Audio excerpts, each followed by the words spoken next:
12장 16절 말씀으로 신천지 용에 사로잡힌 자는 세 가지 선택 중에 하나를 해야 된다. 이러한 제목이 되겠습니다. 계시록 12장 16절에 땅이 여자를 도와 그 입을 벌려 용의 입에서 토한 강물을 삼키니, 여기 여자는 예수님을 해산한 여자입니다. 용이 예수님을 삼키려고 하나 실패하게 됩니다. 그러자 여자를 삼키려고 합니다. 계시록 12장 14절에 보면 그 여자가 큰 독수리의 두 날개를 받아 광야 자기 곳으로 날아가. 여자가 원래 있던 곳은 광야였다. 거기서 그 뱀의 낯을 피하여 한때, 두때, 반때를 양육받으며 하나님이 정한 기간 동안 하나님의 백성은 광야에서 양육을 받는다. 그런데 뱀이 그 광야까지 따라와서는 여자의 뒤에서 뱀이 그 입으로 물을 강같이 토하여 여자를 물에 떠내려 가게 하려 하되, 땅이 여자를 도와 그 입을 벌려 용의 입에서 토한 강물을 삼키니, 사단 마귀가 하나님의 백성들을 삼키려고 입에서 강물을 토해내지만 하나님께서는 여러 방편을 통해서 하나님의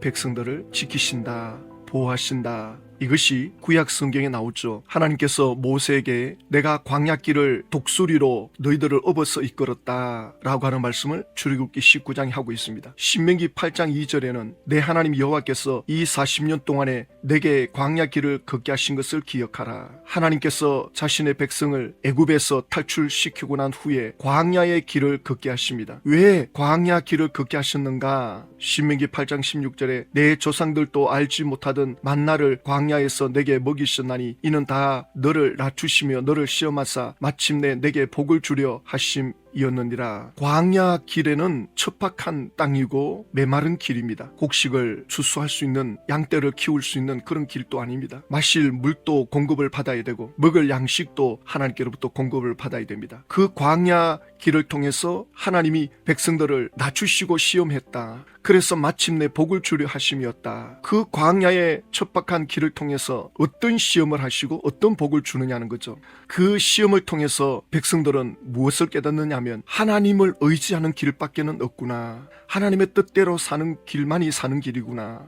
하나님 말씀만이 진정한 길이구나. 그래서 하나님을 신뢰하고 하나님을 의지하고 하나님 안에서 하나님을 바라보며 하나님의 뜻대로 살아가는 그 삶이 우리 인생에는 최고의 복이 되는 것입니다. 그래서 우리 인생의 가장 큰 복은 뭐냐? 하나님과 친밀해지는 겁니다. 예수님께서도 너희가 내 안에, 내 말이 너희 안에 거하면 무엇이든지 원하는 대로 구하라 그리하면 주시리라 말씀하셨듯이 예수님 안에서 하나가 되는 것, 예수님과 한 마음이 되는 것, 최고의 복입니다. 하나님과 한 마음 한 뜻이 되면 모든 걸 감당할 수 있습니다. 모든 시험을, 모든 문제를 극복해 나갈 수 있습니다. 이것이 복이 아닙니까? 오늘날도 마찬가지입니다. 야고보서 1장 2절에 내 형제들아 너희가 여러 가지 시험을 당하거든 온전히 기쁘게 여기라. 오늘 우리의 삶에는 광야와 같은 시험이 늘 있습니다. 예수님을 믿어도 고민이 있고 염려가 있고 걱정거리가 있고 힘든 삶은 여전합니다. 이것이 시험입니다. 그런데 이걸 기쁘게 여기라. 왜냐하면 이런 여러 가지 어려운 상황을 통해서 하나님께서 우리 믿음을 단련하신다, 시련한다. 도큐모스라는 이 시련의 뜻은 불로 달군다는 뜻이거든요. 불순물을 제거하는 겁니다. 믿음을 단련한다.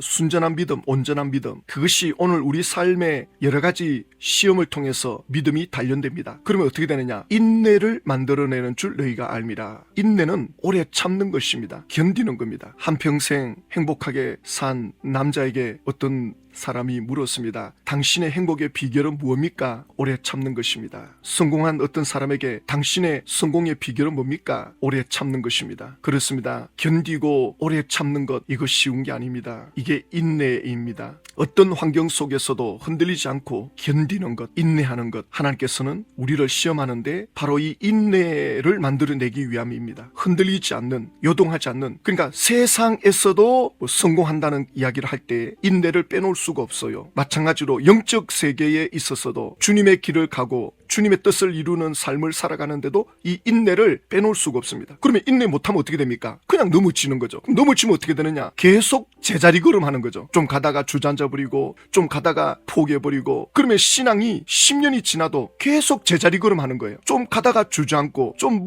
힘들면 포기해버리고 뒤로 물러가고 낙심하고, 그러면 신앙이 성장이 안 된다, 신앙이 성숙이 안 된다. 그러면 그 현상이 어떻게 나타나냐면 견디지를 못해요. 인내를 못해요. 조그마한 시험 앞에 포기해버립니다. 버립니다. 낙심하고 원망하고 불평하고. 그러나 그 시험을 통해서 인내하고 견디면 그것을 감당해냅니다. 인내하면서 가는 거죠. 그러니까 이 광야 길로 하나님께서 여자를 이끌었는데 여기서 양육받게 하신다는데 뱀이 삼키려고 강물을 토합니다. 그렇지만 땅이 입을 벌려서 그 물을 삼킵니다. 광야 길이지만 하나님이 도와주십니다. 오늘날 하나님의 자녀들은 로마서 8장에 보면 성령님이 도와주십니다. 너희가 육신대로 살면 반드시 죽을 것이로되 영으로서 몸의 행실을 죽이면 살리니. 성령께서 우리에게 말씀하십니다. 이 길로 가라. 하나님의 말씀을 깨닫게 해주십니다. 이 말씀을 의지하라. 이 말씀을 붙잡고 견뎌라 말씀합니다. 로마서 8장 14절에 무릇 하나님의 영으로 인도함을 받는 사람은 곧 하나님의 아들이라. 그래서 하나님의 영이 있는 하나님의 자녀들은 여러 가지 시험을 겪지만 결국은 그 시험을 뚫고 나갑니다. 그래서 시험에 주저앉고 넘어지고 하는 사람은 둘 중에 하나입니다. 하나님의 영이 없든가 하나님의 영이 있다면 아직 제자리 걸음하고 있다든가. 둘 중에 하나인데 끝까지 지켜보면 알죠. 이제 마지막까지 가보면 하나님의 영이 있는 사람인지 아니면 육신대로 사는 사람인지 둘 중에 하나로 갈라지는 거죠. 오늘 또 우리 삶은 광야의 길이지만 나라마다 시대마다 사람의 그 여건에 따라서 각가지 시험이 있습니다. 그러나 우리의 그 시험은 하나님께로 이끌어줍니다. 예수님께로 이끌어줍니다. 세상 사람들도 역경 있고 고난 있고 갈등 있고 괴로움 있고 눈물이 있습니다. 그 사람들은 그걸 견디면 어떻게 됩니까? 자기가 목표로 하는 성공, 출세, 영광 그걸 얻죠. 세상에서도 그 시험을 이기면 자기가 원하는 성공을 얻어요. 그러면 하나님의 자녀들에게 하나님이 하시는 시험의 궁극적인 목적은 뭐냐? 하나님의 사람으로 이끄는 겁니다. 하나님을 닮아가는 사람으로. 그러다 보면 세상적으로 성공할 수도 있고 또 뭐 성공 못할 수도 있습니다. 예수 믿는 사람은 얼마나 세상 사람들처럼 성공했느냐 출세했느냐 그게 연연하지 않습니다. 얼마나 예수의 사람으로 예수님 마음을 품은 하나님과 친밀한 관계 속으로 들어가느냐 이것이 하나님의 자녀들에게는 관건인 거죠. 그런데 이 본문을 가지고 마태 집화장은 그럼 뱀의 입에서 나오는 물을 땅이 삼킨다 그랬는데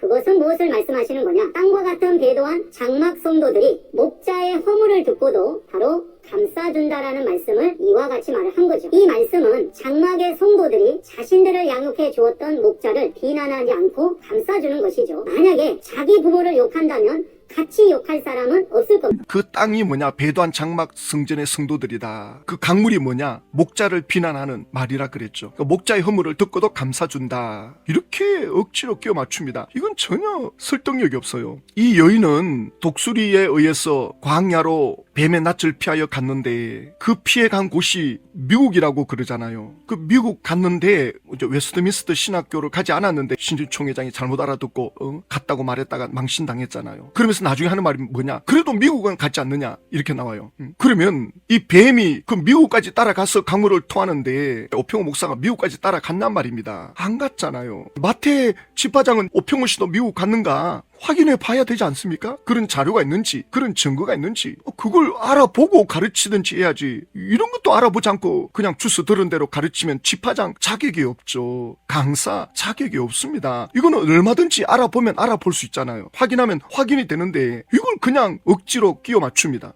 그 광야가 미국이라고 해놓고 어떻게 오평호 목사가 지금 장막 성전 성도들에게 유재일 씨를 비난하는 말로 이렇게 끼워 맞추느냐고. 그러면서 이 말씀은 장막의 성도들이 자신들을 양육해 주었던 목자를 비난하지 않고 감싸주는 것이죠. 오평호 목사가 장막 성전 성도들에게 지금 말씀을 전한다는데 이미 유재일 씨가 미국 간 후에는 오평호 목사가 이제 장막 성전도 이전을 합니다. 서울 대공원이 들어오면서 이삭 중앙교로 옮겨가잖아요. 옮겨가가지고 그래 말씀을 전하는데 강물을 누구에게 토합니까? 오평호 씨가 유재열 씨에게 강물을 토해야지 장막 성전 성도들에게 강물을 토하면 이게 말이 안 되잖아요. 이게 말이 안 되는 걸 지금 하고 있다고요. 만약에 자기 부모를 욕한다면 같이 욕할 사람은 없을 것입니다. 바로 그런 이치가 되는 것이죠. 아니 장막 성전의 성도들이 유재열 씨를 부모로 여깁니까? 그러면 그 7 사자들을 고소 고발하는 건 왜 합니까? 자식이 부모의 허물을 덮어준다며 성도들이 목자의 허물을 덮고도 감싸준다는데 이 고소 고발은 어떻게 설명할 겁니까? 신천지 강사들이 이걸 알고 있더라고요. 7 사자들 중에 고소 고발로 감옥에 들어가고 알고 그러는지 모르고 그러는지 안다는 식으로 진짜 알고 있을까? 신천지 총회장이 유재열 씨를 고소해가지고 감옥에 집어넣었다는 거 알고 있느냐? 안다는 식으로 말을 해요. 안다면 집화장이 가르칠 때 가서 말려야지. 사실은 이게 아니다. 자기 부모를 욕한다고 같이 욕할 사람이 없을 거라고 했는데 아니다, 이 사람들 다 고소고발로 자기 목자들을 감옥에 집어넣었다. 신천지 총회장도 유재열 씨를 감옥에 집어넣었다. 1975년도에 이게 법정 자료가 다 나와 있다. 강사들 중에 제대로 정신이 박혀있다면 집화장에게 당신 이렇게 가르치면 거짓말을 하는 거다 말해줘야 되는 거 아닙니까? 앞뒤 말이 맞지 않잖아요. 지금 오평호 목사가 용이라고 해놓고 입에서 강물을 토하는데 이곳은 미국인데 이걸 또 장막성전에서 하는 거라 그러고 또 장막성전의 신도들이 그걸 듣고 또 받아준다 그러고 그런데 실제 상황은 엉망진창이고 본인들이 전부 고소고발로 사람들을 집어넣고 왜 이런 거짓말을 합니까? 요한계시록 21장 27절에 무엇이든지 속된 것이나 가증한 일 또는 거짓말하는 자는 결코 그리로 들어가지 못하되 오직 어린 양의 생명책에 기록된 자들만 들어가리라. 거짓말하는 자는 못 들어간다. 예수 그리스도 안에 있는 이들이 들어간다. 왜 이런 거짓말을 겁도 없이 신천지 총회장이 합니까? 집화장들은 알고 하든 모르고 하든 독약을 알고 먹든 모르고 먹든 죽어요. 남에게 먹여도 죽습니다. 모르고 따라해도 죽이는 겁니다. 신천지 총회장이 왜 이런 거짓말을 합니까? 예수님을 따라가지 말고 신천지에 예수님이 계신다. 여기 와라. 여기 와서 나의 가르침을 받아라. 그러면 구원받는다. 신천지 총회장의 가르침이 뭡니까? 계시록의 실상, 그 실상의 비밀을 알고 있는 내 말을 들으라. 총회장이 하는 대로 따라오라는 겁니다. 우리 성경에서는 예수를 만나야 되었지요. 그래야 하나님과 하나님의 보존자를 아는 것이 영생이 낳고 요한복음 17장의 내용과 같이 오늘날도 이 책을 받아 먹은 사람을 알아야 되죠. 그래서 그 말씀에 들어야 되는 것입니다. 그것이 바로 영생의 양식이죠. 그 말은 그 책은 바로 계시록입니다. 그렇다면 이 계시록이 먹어야 할 영생의 양식 아닙니까? 우리 육의 양식이 아니라 우리 영혼의 양식이라 이 말입니다. 예수님 시대 때는 예수님을 만나야 구원받듯이 지금은 계시록 말씀을 먹어야 구원받는다. 집화장들도 그렇게 말해요. 요한계시록 22장 마지막 장을 강의하는 신천지 집화장은 이렇게 결론을 내립니다. 예수께서 교회들을 위해서 보내주신 약속의 목자가 전가는 계시록의 예언과 실상의 말씀을 듣고 지키는 자가 천국과 영생의 복을 받게 됩니다. 그러나 이 새 언약의 계시록의 말씀을 지키지 않는 자는 구원받지 못합니다. 계시록의 예언의 말씀의 실상 뭘 지키라는 겁니까? 도대체 이걸 지키라는 겁니까? 오평호 목사가 장막성전 사람들에게 비난을 했다. 이것이 용의 입에서 나오는 강물이다. 이걸 지키고 믿으면 천국 간단 말입니까? 이따위 끝을 가지고 믿으면 천국 간단 말입니까? 이걸 믿고 따라오면 천국이란 말입니까? 영생이란 말입니까? 이게 지옥 가는 길이지 이게 천국 가는 길입니까? 오평호 목사가 미국 가가지고 그 여자에게 유재열 씨에게 강물을 토했다는 증거가 있습니까? 이런 거짓말을 해놓고는 이걸 믿어야 천국 간다. 이걸 지켜야 천국 간다. 영생이다. 유치원 수준도 아닌 이런 걸 가지고 사람들을 전부 미혹시켜가지고 전부 지옥 보내고 있고 이 책임을 어떻게 할 거예요? 집화장 강사들. 마태복음 24장 5절에 많은 사람이 내 이름으로 와서 이르되 나는 그리스도라 하여 많은 사람을 미혹하리라. 많은 사람을 속인다는 거예요. 또 많은 사람이 거짓 그리스도로 등장한다는 거예요. 신천지에서 이렇게 가르치잖아요. 이 그림을 갖다 놓고 이긴 자다. 이분이 천국 가는 길을 알고 있다. 이분이 진리를 알고 있다. 생명이다. 과연 신천지 총회장이 하나님의 생명이 있습니까? 그러면 죽지 않아야 되겠죠. 육체 영생 계시록 18장 19장 20장 정말 이루는가 보자고요. 이루지 못하면 이 죄가 얼마나 크겠습니까? 신천지 총회장이 사망을 하면 이거는 100% 계시록을 가감한 자입니다. 계시록을 가감하지 말라는 말은 예수 외에 다른 구원의 길을 제시하지 말라는 거예요. 신천지 총회장이야말로 용입니다. 광야에 여인을 따라온 그 용은 오평호 씨가 아니고 신천지 총회장입니다. 지금 신천지 안에 계신 분들은 용에 사로잡혀 있는 겁니다. 지금은 안 믿어지겠죠. 좋습니다. 신천지 총회장이 세상을 떠나면 우리가 용에 잡혀 있었구나. 용의 포로가 돼 있었구나. 마귀의 종로로 타고 있었구나. 인정하셔야 됩니다. 자존심 상하고 기분 나쁘고 정말 생각도 안 하고 싶겠지만 인정할 걸 인정해야 돼요.